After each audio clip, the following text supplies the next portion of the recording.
Mana ada putusan Dewan Etik, lembaga etik membatalkan putusan pengadilan, apalagi ini mahkamah.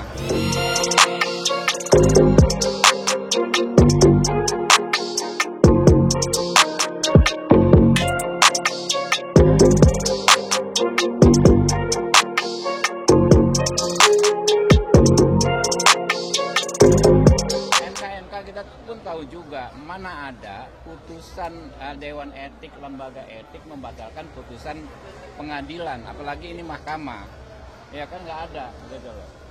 Kalau soal etika saya pikir juga nggak masuk. Apa yang namanya konflik of interest itu kan nggak berlaku di Mahkamah Konstitusi karena yang dalam pengujian undang-undang dalam PU nggak ada namanya konflik of interest karena yang diuji itu bukan fakta hukum, bukan konflik kepentingan hukum antar orang. Tapi itu adalah erga omnes, peraturan perundang-undangan, norma peraturan perundang-undangan yang mengikat rakyat banyak. Saudara Saldi Isra sendiri, seorang hakim konstitusi menguji pasal, uji materi terkait pasal yang menguntungkan dirinya seorang diri. Pasal 80 sekian di Undang-Undang 7 tahun 2020. Hakim konstitusi yang saat ini menjabat dianggap memenuhi syarat dan berlaku sampai pensiun 70 tahun. Waktu itu dia belum 55 tahun.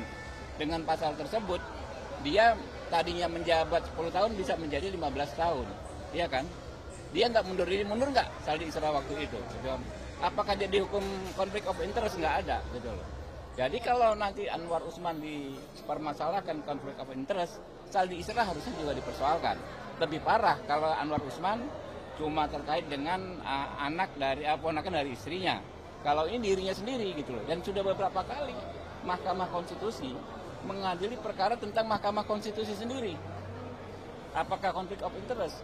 Semua hakim MK, menurut saya hampir semua MK beberapa periode ini, termasuk Pak Jimli sendiri, setahu saya pernah mengadili uji materi terkait Mahkamah Konstitusi.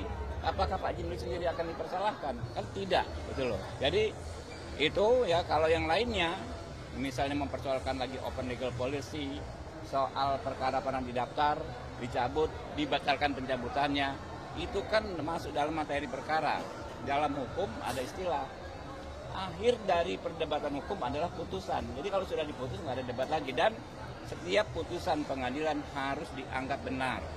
Itu hal mendasar, prinsip mendasar dalam bidang hukum. Jadi kalau pertanyaannya apakah kita khawatir putusan MK dibatalkan? Tidak mungkin secara akal sehat, ya. Tidak mungkin secara konstitusi, tidak mungkin secara azas hukum. Kemudian apakah putusan MK akan menyatakan misalnya Anwar Usman melanggar kode etik karena persoalan konflik of interest? Menurut saya tidak mungkin karena mengacu pada praktek-praktek sebelumnya, ya.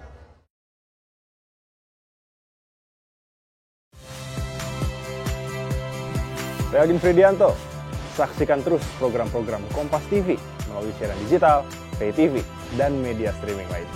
Kompas TV, independen, terpercaya.